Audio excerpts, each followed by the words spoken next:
Shalom, selamat pagi Bapak Ibu Saudara yang dikasihi Tuhan Yesus Kristus.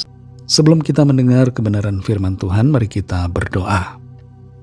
Bapa kami yang di sorga, Bapa dalam nama Tuhan Yesus Kristus, terima kasih kami bersyukur untuk penyertaan-Mu di sepanjang malam hingga pada pagi hari ini.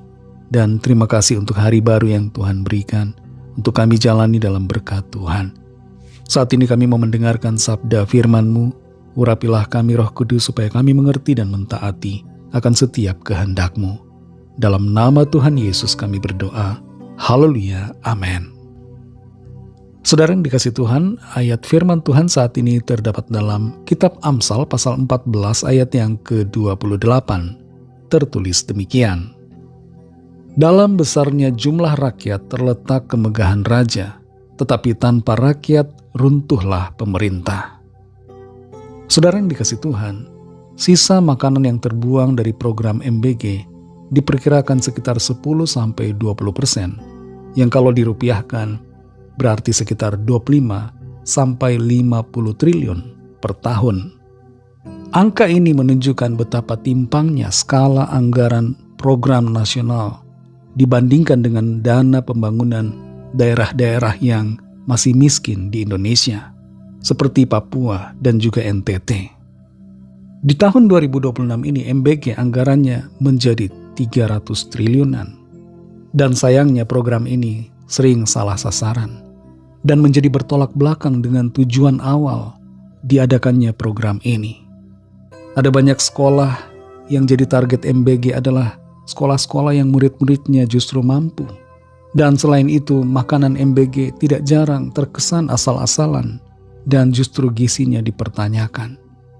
Seharusnya pendidikan gratis bagi semua anak. Itu yang menjadi fokus dan prioritas pemerintah. Dan benar-benar gratis. Jangan ada pungutan, uang buku, komite sekolah, dan sebagainya. Dan kalaupun MBG mau dilanjutkan, maka harus dikhususkan kepada warga yang benar-benar kekurangan makanan dan kekurangan gizi. Kita perhatikan Amsal 14 ayat 28 ini. Dalam besarnya jumlah rakyat terletak kemegahan raja, tetapi tanpa rakyat runtuhlah pemerintah. Pemerintah adalah pelayan Tuhan dan sekaligus pelayan rakyat. Pemerintah bukan bos, tapi hamba. Dan itu sebabnya suara rakyat harus didengarkan. Jangan sampai pemimpin, pejabat merasa dirinya tinggi, minta dilayani. Menjadi pemimpin bukan kesempatan untuk meminta dilayani, tapi kesempatan untuk melayani.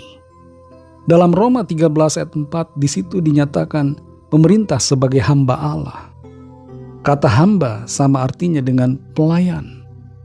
Dan sebagai pelayan dari Tuhan pencipta, pemerintah harus sungguh-sungguh melakukan yang baik dan benar sesuai dengan kehendak Tuhan.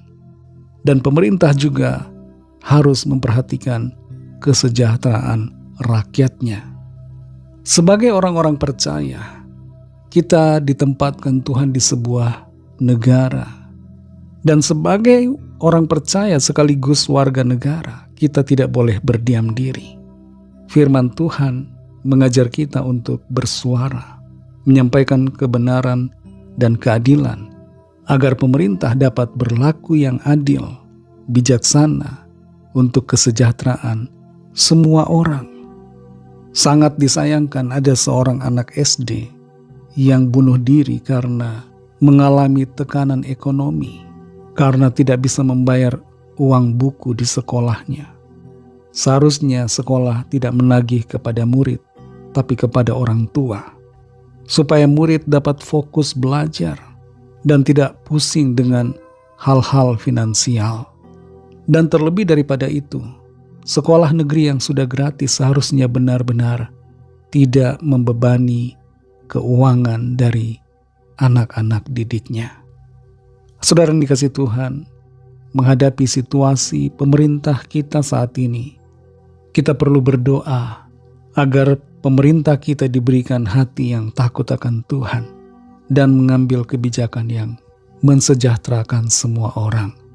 Kita juga perlu bersuara, menyampaikan kebenaran dan membela hak-hak orang-orang yang tertindas, yang sengsara, yang susah dan menderita.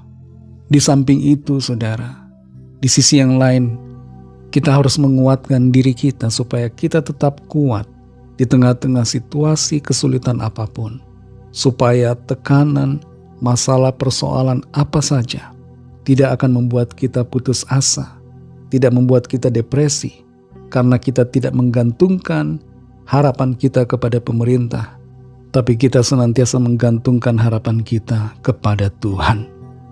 Tuhan beserta kita dan akan selalu menolong, membuka jalan. Karena itu jangan takut dengan berbagai keadaan. Jangan sampai kita depresi karena persoalan yang ada. Tetap percaya ada harapan dan masa depan di dalam tangan Tuhan. Mari kita berdoa. Terima kasih Tuhan Yesus, kami bersyukur untuk firman-Mu yang sudah kami dengar saat ini, yang memberikan kami kekuatan, menolong kami untuk mengerti setiap keadaan di bangsa kami. Kami berdoa buat pemerintah bangsa kami, berikan mereka hati yang takut akan Engkau, dan mengambil kebijakan-kebijakan yang tidak egois, tidak memikirkan diri sendiri tapi memikirkan rakyat Indonesia, dan melakukan tindakan-tindakan yang baik, yang mensejahterakan rakyatnya, tidak melupakan orang-orang yang miskin dan yang sengsara, tapi senantiasa mempedulikan dan memperhatikan mereka yang memerlukan. Jamah hati setiap para pejabat di bangsa kami, supaya mereka memiliki hati yang mau melayani, bukan dilayani. Dan kuatkan setiap kami Tuhan agar kami senantiasa berharap kepada-Mu saja, tidak putus asa di dalam segala persoalan yang ada, tapi tetap bersemangat, bersukacita karena ada Tuhan yang bersama dengan kami. Terima kasih untuk firman-Mu Tuhan. Berkati kami di sepanjang hari ini dalam tugas aktivitas kami.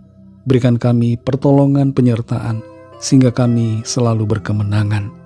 Lawatlah setiap kami yang sakit, yang sedang dalam pergumulan, persoalan apapun. Nyatakan kuasa, mujizat, pertolongan-Mu yang ajaib bagi setiap kami. Kami serahkan semua ke dalam tangan kasih-Mu. Dalam nama-Mu yang kudus, nama Tuhan Yesus Kristus, kami sudah berdoa dan mengucap syukur. Haleluya. Amin.